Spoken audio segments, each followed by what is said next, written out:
भोंदू खरातचा राहता समता पतसंस्थेमधला बनावट खात्यांच्या तपासामध्ये समोर आलेला 214971 पॅटर्न सध्या चर्चेचा विषय ठरलाय। पोलीस तपासानुसार भोंदू अशोक खरातनं राहता इथे समता पतसंस्थेमध्ये 57 जणांच्या नावावर तब्बल 100 खाती उघडली होती।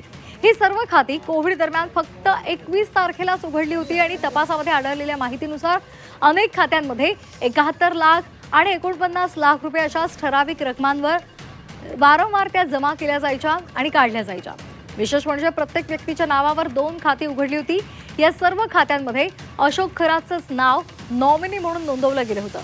अंकशास्त्रावर विश्वास ठेवणारा अशोक खरात हा व्यवहारांमध्ये सुद्धा ठराविकच अंकांचा वापर करत होता का, की हा केवळ आर्थिक व्यवहार लपवण्याचा तांत्रिक फॉर्म्युला होता, याचा तपास आता पोलीस करतायत। योगेश खरे आमचे प्रतिनिधी आपल्यासोबत जोडलेले आहेत। योगेश, आपण पाहतोय अंकशास्त्रावर त्याचा मोठा विश्वास होता आणि त्यानुसार हा जो पॅटर्न आहे त्याचं गूढ वाढलेलं आहे आणि त्यामुळे आता पोलिसांनी या संदर्भातला तपास सुरू केलाय। खरंय, आपण जर बघितलं तर ती काही ग्रामीण पोलीस, अहिल्यानगर ग्रामीण पोलीस तपास करताय। त्यामध्ये एक वेगळा पॅटर्न हा समोर आलेला आहे, ज्यामध्ये 21, 49, 71 असं सर्व चेन जी आहे ती बँकेतल्या पतसंस्थांमधल्या अकाउंटची दिसून येते।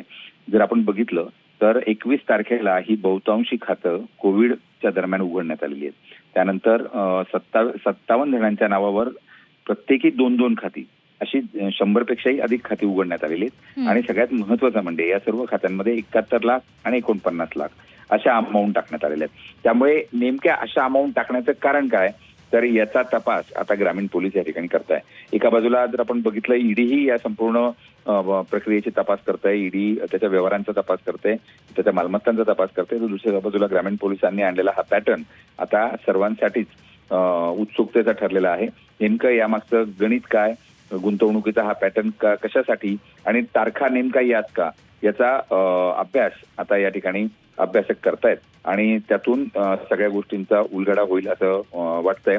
एकूण जर बघितलं आपण तर कोट्यावधी रुपयांची उलाढाल त्याची या खात्यांमध्ये झालेली आहे। केवळ पतसंस्थांमध्ये 60 ते 70 लाख आणि राष्ट्रीयकृत बँकांमध्ये 22 कोटी रुपये आणि पतसंस्थांमध्ये 40-50 कोटींपेक्षाही अधिक अशी संपूर्ण ही रक्कम फिरवली गेली आहे। व्हाईट मनी करण्याचा प्रकार हा कोणता आहे याबद्दल आता सर्वांनाच उत्सुकता लागली आहे। धन्यवाद आपण दिलेल्या सविस्तर माहितीसाठी।